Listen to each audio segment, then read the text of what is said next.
são os atos essenciais, aquilo que não pode faltar no nosso casamento?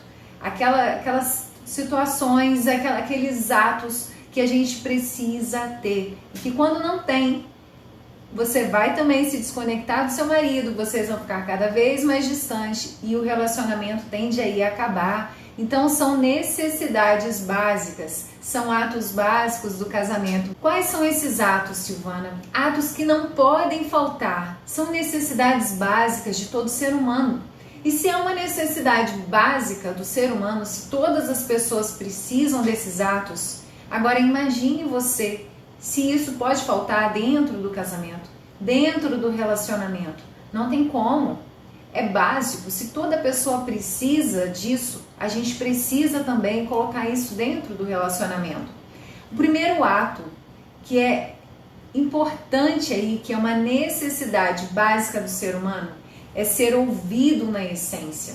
Já foi mostrado que quando a pessoa começa a falar, a maioria das conversas, 50% a gente corta a pessoa, a gente não deixa a pessoa completar a frase, a gente não deixa a pessoa acabar de falar. Sabe aquela coisa de você já querer adivinhar, você não ter mais paciência de ouvir o outro? Como hoje em dia as pessoas estão perdendo isso, essa paciência de olhar nos olhos e poder ouvir o que o outro tem a dizer, em escutar, em dar atenção, de saber como foi o dia, de saber como foi, o que está passando com a outra pessoa, por que a pessoa está triste, por que não está. As pessoas estão perdendo essa ouvir na essência. E hoje quantas pessoas reclamam aqui comigo: Silvana, meu marido fica só no celular, a atenção do meu marido está voltada para o celular, ele não me dá a mesma atenção, ele só fica ali no celular. É por isso, as pessoas estão com essa dificuldade de ser ouvido na essência, de a gente compartilhar, de saber o que o outro tem a dizer. Eu contei aqui de um casal que se separou porque ele era muito calado, ela era mais extrovertida, falava mais, e ela não entendia porque ele era calado, esse deve ser o jeito dele, mas na verdade ele não dizia o que ele estava insatisfeito no casamento.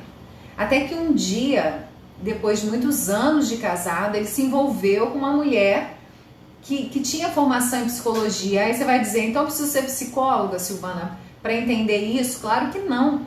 Só que no caso deles ali, ele chegou a uma vulnerabilidade de não conseguir se expressar, de não conseguir ser ouvido na essência. Então ele encontrou alguém que começou a escutá-lo, começou a ouvi-lo. Então a gente precisa sim cultivar isso. Mas meu marido não conversa, Silvana. Então você vai estimular essa conversa. Começa aos poucos, começa a fazer perguntas todos os dias. Como foi o seu dia? Coisas básicas, sabe? Coisa básica de olhar nos olhos, de dar atenção. Porque hoje, se a gente deixar o celular, ele toma toda a atenção da casa. Tem coisas que edificam no celular? Claro que tem. A internet tem muita coisa boa, tem muito conteúdo bom para a gente aprender, como é o que eu estou fazendo aqui, trazendo coisas de valor para a sua vida. Só que a gente tem que ter os momentos.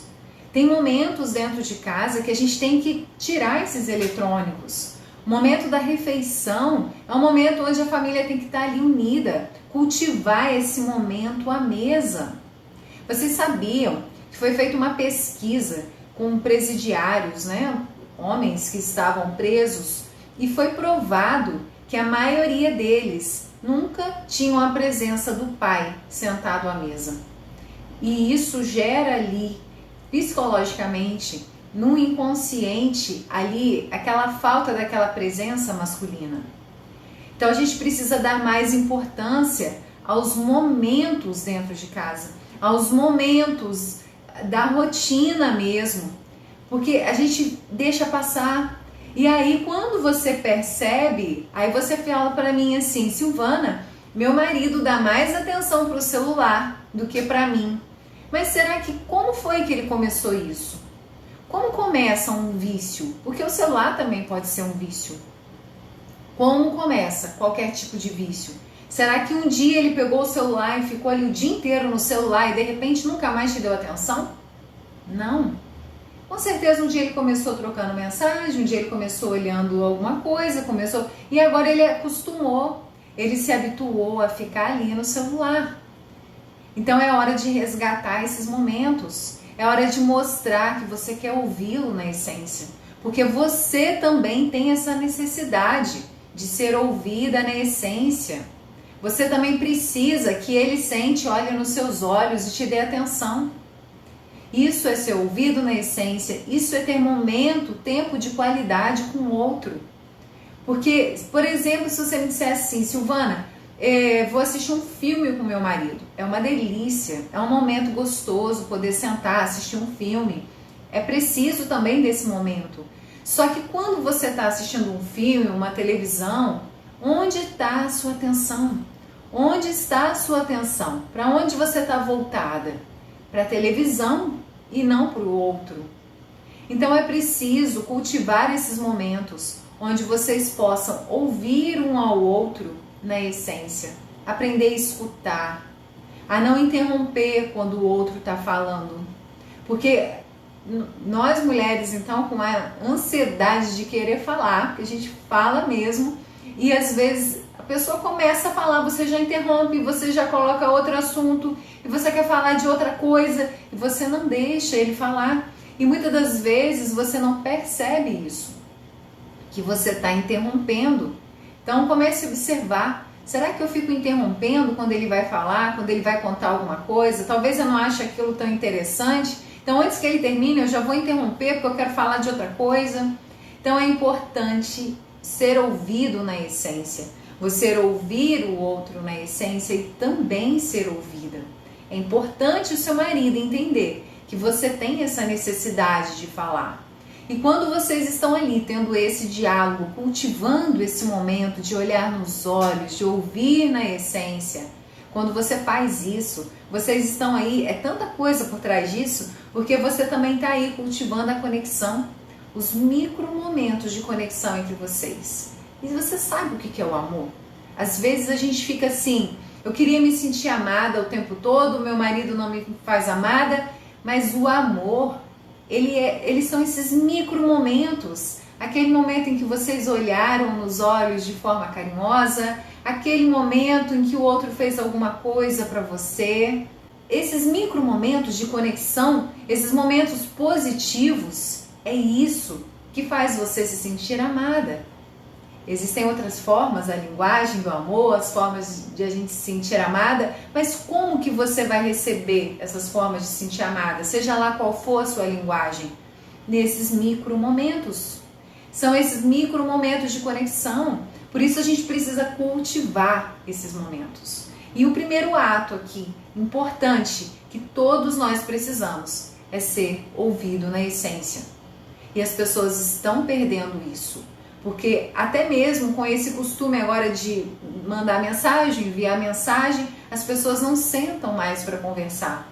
E você acha que por você estar ali todos os dias, você já acorda com seu marido, você dorme com ele, e você pensa que não precisa ter esse diálogo, esse momento de sentar no final do dia, de fazer companhia um para o outro em alguma atividade que esteja fazendo, e ali você cultivar isso. Ah, mas eu converso com ele todo dia, Silvana, a gente nem tem mais assunto. Tem sim, pergunta como foi o dia. Quer ver uma pergunta bem interessante para vocês refletirem aí? Por que valeu a pena estar casada no dia de hoje? O que a gente poderia fazer diferente se a gente tivesse o dia de novo? Pudesse começar o dia de novo? Será que a gente faria algo diferente? Quando você não tiver nada para falar, faça perguntas assim, reflexões. Mas cultive esse diálogo. E cultivar, que eu estou falando de ser ouvido na essência, de ouvir o outro. A gente precisa saber ouvir, deixar o outro falar, deixar o outro completar a frase do que ele quer dizer. Por mais que às vezes naquele momento aquilo não possa não parecer interessante para você. Então esse é o primeiro ato que não pode faltar no casamento, que é ser ouvido na essência.